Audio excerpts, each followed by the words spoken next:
నమస్తే. మనం ఈరోజు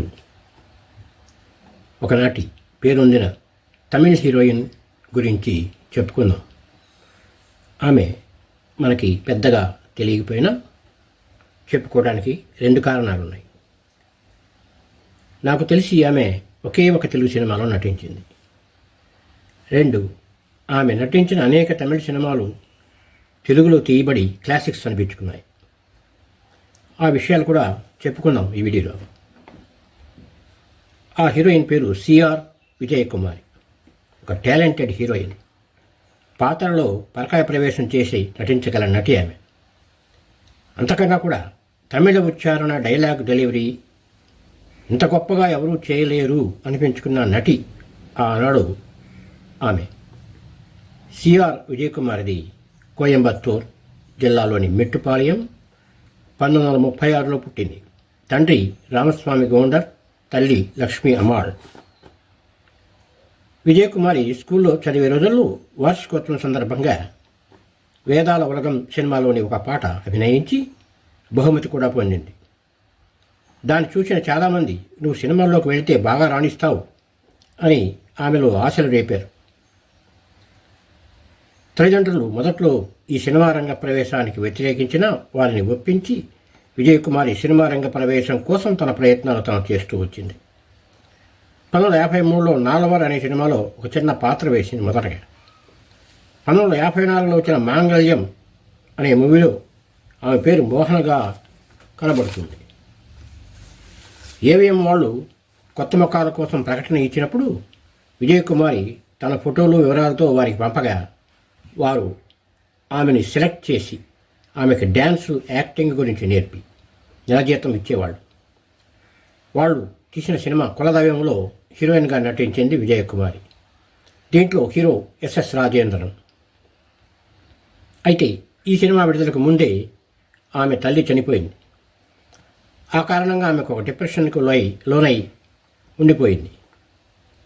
ఈ డిప్రెషన్లో ఉన్న ఆమెని దగ్గరికి తీసి ఓదార్చి ప్రేమను పంచింది ఆనాటి హీరోయే ఎస్ఎస్ రాజేంద్రన్. కులదైవంలో వీళ్ళిద్దరికి నటించారు కదా. కులదైవం 1956లో విడుదలై మంచి విజయం సాధించింది. విజయకుమారికి వరుసగా అవకాశాలు రాసాగాయి. చాలా వాటిలో రాజేంద్రన్ హీరోగా నటించాడు.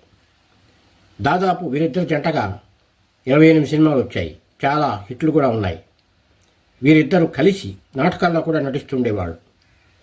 1963లో వారికి రవికుమార్ అనే కొడుకు పుట్టాడు. ఎస్ఎస్ రాజేంద్రన్ కేవలం నటుడే కాదు, ఆనాటి రాజకీయ డిఎంకే పార్టీ ఫౌండర్ మెంబర్ కూడా, ఎమ్మెల్యే కూడా అయ్యాడు అప్పట్లో. ఆనాటి హీరోలు ఎంజీఆర్, శివాజీ, జమినీ గణేశన్ వీళ్ళతో ఈక్వల్గా 4వ హీరోగా చెప్పే రోజులవి. కుమారుడు పుట్టాక రాజేంద్రన్ తేనాంపేటలోని తన ఇంటికి తీసుకెళ్లాడు. అప్పటికే ఆయనకి పంకజం అనే మహిళతో పెళ్ళైంది. ఆమె రంగస్థల నటి. వీరిద్దరికి కూడా 5 పిల్లలు ఉన్నారు. ఆ కాంపౌండ్లో, తన ఇంటి కాంపౌండ్లో ఉన్న 3 ఇళ్లలో ఒక దాంట్లో విజయకుమారి ఉండేది. వీరి బంధం 1956 నుంచి 1973 వరకు కొనసాగింది. విజయకుమార్ సినిమా యాత్ర విజయవంతంగా సాగుతుంది. చాలా బిజీగా షూటింగ్లో పాల్గొనేది. ఎన్నో హిట్ చిత్రాలు వచ్చాయి. 4వ తరం హీరోలు రజనీకాంత్, ప్రభు కార్తిక్, మురళి లాంటి హీరోలతో కూడా ఆమె తల్లిగా, వదినగా ఇటీవల వరకు కనపడింది. ఆమె నటించిన మంచి సినిమాలుగా చెప్పుకోదగ్గవి ఏమిటంటే కుముదం, శారద, కుంకుమం, నా నూరుపెన్, ఆనంది, అవన్ పెతన్, అల్లి, తేడివంద తిరుమగల్, పచ్చై వడక్కు, పార్ మగల్ పార్, కాక్కుం కరంగల్, పోలీస్కారన్ మగల్, కోడి మలర్, ఆలయమణి ఇవిగా చెప్పుకోవచ్చు ముఖ్యంగా. తర్వాత ముఖ్యంగా పూంపహార్లోని కన్నడ పాత్రకి ఆమె మంచి పేరు తెచ్చింది. దాంట్లో కరుణానిధి రాసిన పెద్ద డైలాగ్ ఈమె తప్ప తర్వాత ఎవరూ చెప్పలేదని అంటూ ఉంటారు. ఈమె నటించిన సినిమాల్లో శారద, నాన్ నురిపెండ్ లాంటివి అవార్డులు కూడా సాధించాయి. మెట్టి అనే సినిమా న్యూస్ 18 వారి 100 గ్రేట్ ఫిల్మ్స్లో ఉంది. రాజరాజ చోళంలో చోళమాదేవిగా నటించింది విజయకుమారి. ఇక తెలుగు విషయానికి వస్తే ఈమె నటించిన అనేక సినిమాలు తెలుగులో వచ్చి క్లాసిక్స్గా చెప్పబడ్డాయి. అలా వచ్చిన సినిమాలు ఏంటో చూద్దాం. కళ్యాణ పరిస్సు, పెళ్లి కానుక, కుముదం, మంచి మనసులు, ఆలయమణి, గుడిగంటలు, పోలీస్ కారన్ మగల్, కానిస్టేబుల్ కూతురు, శారద, సుమంగళి, నాన్ ఉరిపెన్, నాది ఆడజన్మ, అవన్ పితన్, దాగుడు మూతలు, సవాలే సమాళే, మంచి రోజులు వచ్చాయి. ఇవి ఆమె నటించి తెలుగులో వచ్చిన సినిమాలు.